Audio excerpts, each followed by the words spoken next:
नमस्कार। द संपादक इंडिया में आपका स्वागत करता हूं। मैं सूर्यकेशी। आज मैं आपके साथ में बात करूंगा डिजिटल मीडिया पॉलिसी को लेकर। अभी तक आप लोगों ने हमारे चैनल को सब्सक्राइब नहीं किया है तो सब्सक्राइब कर लीजिए। अगर आप फेसबुक पर देख रहे हैं तो फॉलो कर लीजिए, ताकि जो भी मैं वीडियो अपलोड करूं तो सबसे पहले आपको नोटिफिकेशन उसका मिल सके। क्योंकि मैं जो वीडियो बनाता हूं वो काफ़ी महत्वपूर्ण वीडियो होता है, खासकर संपादकों को लेकर, पत्रकारों को लेकर, और जो पत्रकारिता के कोर्स कर रहे हैं उनको लेकर है। तो महत्वपूर्ण इन्फॉर्मेशन के लिए आप हमारे चैनल को सब्सक्राइब करें और फेसबुक को फॉलो करें। आज मैं बात करूंगा डिजिटल मीडिया पॉलिसी को लेकर है। पत्रकारों और डिजिटल क्रिएटर्स के लिए बहुत ज़रूरी है इसकी गाइड्स। जब तक जानकारी नहीं होता है वो कैसे कदम बढ़ाएं और कैसे आगे उस फील्ड में अपने आप को स्थापित करें, इन सभी को लेकर तमाम प्रश्न मन में उठता है।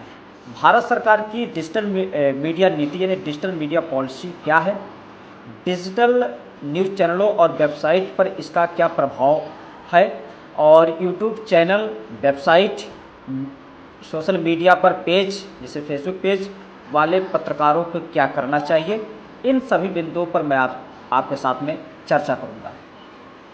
थोड़ा वीडियो लंबा होगा, पूरा वीडियो देखिएगा, स्क्रिप्ट मत कीजिएगा। द संपादक इंडिया केवल सहायता के लिए यह चैनल बनाया गया है, सबके हेल्प के लिए बनाया गया है। तो आप कहीं से भी हों, बिल्कुल निसंकोच, आपके मन में कोई भी प्रश्न हो तो बिल्कुल आप करें।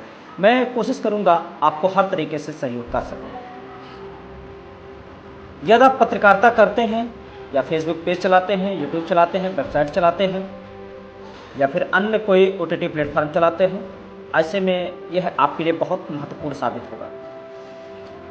ऑनलाइन न्यूज़ एक भारत सरकार ने IT रूल्स 2021, उसके बाद PIB मान्यता और डिजिटल मीडिया नियमावली, इन सभी के बीच में एक फ्रेम बनाया है। इसके बारे में आपको जानना चाहिए।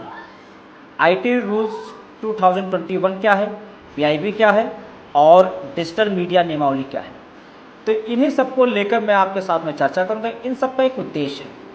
उस उद्देश्य में कि ऑनलाइन न्यूज़ मीडिया को रेगुलेट करना, फेक न्यूज़ को रोकना और कंटेंट की जवाबदेही तय करना, डिजिटल पत्रकारों को प्रोफेशनल मान्यता देना। यह नीति OTT प्लेटफॉर्म, यूट्यूब चैनलों और न्यूज़ वेबसाइटों और सोशल मीडिया पर लागू होता है। तो अगर आप इन सभी में से किसी से भी संबंधित हैं तो आप जरूर इस एक्ट के प्रावधान में आप आ जाएंगे।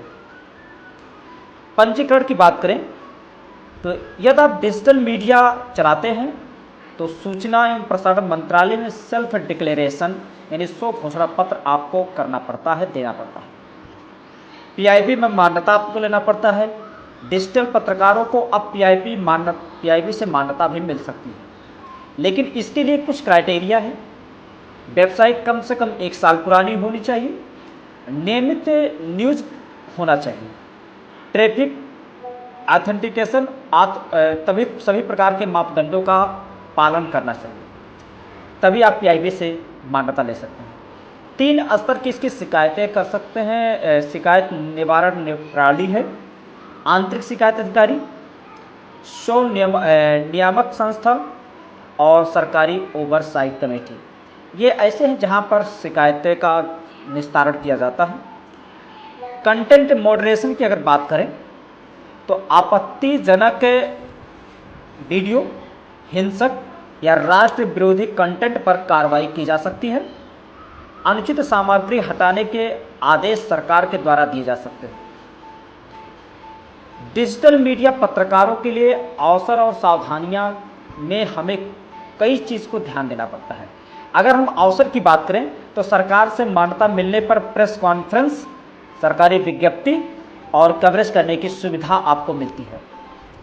पेशेवर पहचान और सुरक्षा भी आपको मिलती है, आप एक पत्रकार के रूप में जाने जाते हैं। विज्ञापन के कई रास्ते खुल जाते हैं, नए रास्ते मिल जाते हैं। जब आपका मान्यता मिल जाता है तो आप एक प्रोफेशनल पत्रकार बन जाते हैं।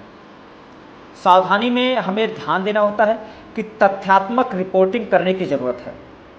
अफवाह, गलत जानकारी या भड़काऊ कंटेंट से आप बचें। वेबसाइट या यूट्यूब चैनल पर अबाउट अस और कंटेंट डिटेल्स अपडेट करते रहें, और इसकी जो पॉलिसी है, पॉलिसी बनाकर पेज भी उसमें अपलोड करते हैं। तो ये ऐसी छोटी छोटी बातें हैं जिसको आपको जानने की ज़रूरत है। यूट्यूब और सोशल मीडिया चैनलों पर चैनल वालों के लिए बहुत ज़्यादा ज़रूरी है। यदि आप वीडियो के माध्यम से समाचार देते हैं तो उसे समाचार सेवा माना जाता है। आप जाते हैं, समाचार कवरेज करते हैं, पूरा लिखते हैं और उसे आप समाज में फिर परोस देते हैं अपने एक विचार, अपने एक चैनल के माध्यम से। चैनल की जानकारी मंत्रालय को देना चाहिए। प्रेस काउंसिल ऑफ इंडिया के दिशा निर्देश का आपको पालन करना चाहिए। किसी भी सरकारी नोटिस या शिकायत का जवाब भी देना चाहिए। अगर आपको नोटिस मिलता है, शिकायत मिलता है, तो उसको आपको जवाब देना चाहिए। डिजिटल मीडिया की ताकत लगातार बढ़ रही है। अब बड़े बड़े चैनल के संपादक हो गए, बड़े बड़े चैनल के रिपोर्टर हो गए, वो खुद अपना एक यूट्यूब चैनल बना रहे हैं, वेबसाइट बना रहे हैं, फेसबुक पेज बना रहे हैं, इंस्टाग्राम पेज बना रहे हैं, और भविष्य को देखते हुए वो उस पर आ रहे हैं। और अगर यही दौर रहा तो आने वाले समय में हर कोई डिजिटल पे आ जाएगा, क्योंकि लागत और तमाम प्रकार के आर्थिक तंगी को देखते हुए यह एक महत्वपूर्ण कदम आपके लिए भी हो सकता है। तो स्वाभाविक है कि आपको अपनी तैयारी करना रहेगा। आप अगर चाहते हैं कि द संपादक इंडिया टीम आपको सहायता करे तो हमारे चैनल को सब्सक्राइब करें और उसे दोस्तों को भी शेयर करें। मैं बात करूंगा डिजिटल मीडिया के जो प्रकार हैं, न्यूज़ वेबसाइट्स, हिंदी और इंग्लिश तमाम प्रकार के भाषा चलते हैं, तो इसकी रजिस्ट्रेशन जरूरी है। प्रेस सेवा पोर्टल पर आप इसको कर सकते हैं।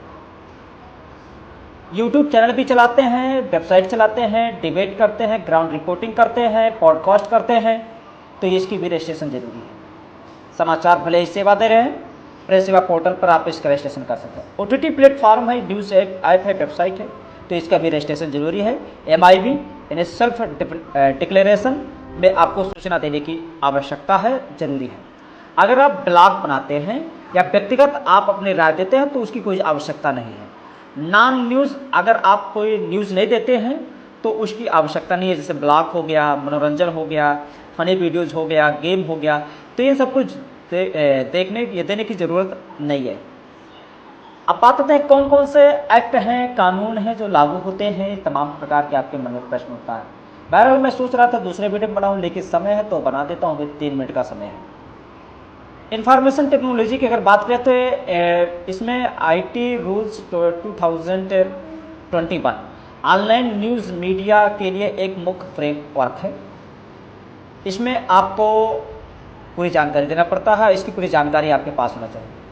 Press and registration of product act 2023 यानी PRP एक्ट 2023, इसके बारे में भी जानकारी होना चाहिए। प्रिंट और डिजिटल प्रकाशनों के लिए नवीनतम कानून है, और इसे PRP एक्ट 1867 के रिप्लेसमेंट किया गया है।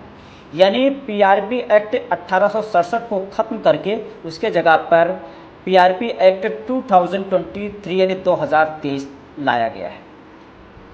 तो ये इसमें भी काफ़ी बदलाव किया गया है। बात करते हैं केबल टेलीविज़न नेटवर्क्स, जो एक्ट 1995 यानी 1995 एक्ट के तहत टीवी और डिजिटल न्यूज़ पर भी इसे लागू होता है।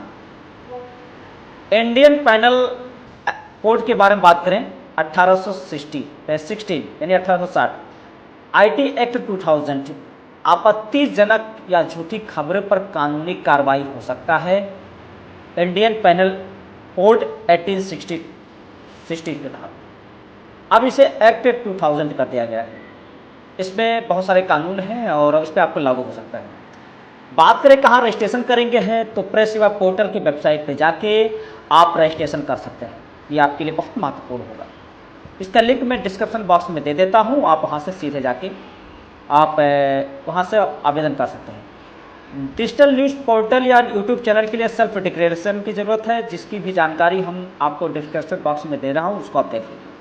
रजिस्ट्रेशन के लिए जरूरी दस्तावेज की अगर बात करें तो वेबसाइट या चैनल का लिंक होना चाहिए, URL होना चाहिए, व्यूज़ होना चाहिए, कॉन्टेंट टाइप होना चाहिए। संपादक और मालिक की जानकारी होना चाहिए, जैसे पहचान पत्र, Aadhaar card, PAN card, ID proof, address proof होना चाहिए, कंटेंट पॉलिसी और इसके जो आपका विवरण पूरा सारा चीज़ है। यूट्यूब चैनल 1 साल कम से कम पुराना होना चाहिए, नियमित कंटेंट होना चाहिए। पीआईबी की अगर मान्यता चाहते हैं तो यदि आप सरकारी प्रेस कॉन्फ्रेंस अधिसूचनाएँ सीधे पाना चाहते हैं तो पीआईबी मान्यता के लिए आप आवेदन कर सकते हैं, जो फिलहाल सिर्फ कुछ डिजिटल मीडिया संस्थानों को दी जाती है। और यह पीआईबी इसकी वेबसाइट है, मैं इसका भी लिंक दे देता हूँ। यदि आप चाहें तो मैं इसके लिए आपको सहयोग कर सकता हूँ, लेकिन आप कमेंट करें मैं किस विषय पर आपके लिए सहयोग बनाऊँ। तो देखते हैं द संपादक इंडिया। आज के लिए बस इतना है, धन्यवाद।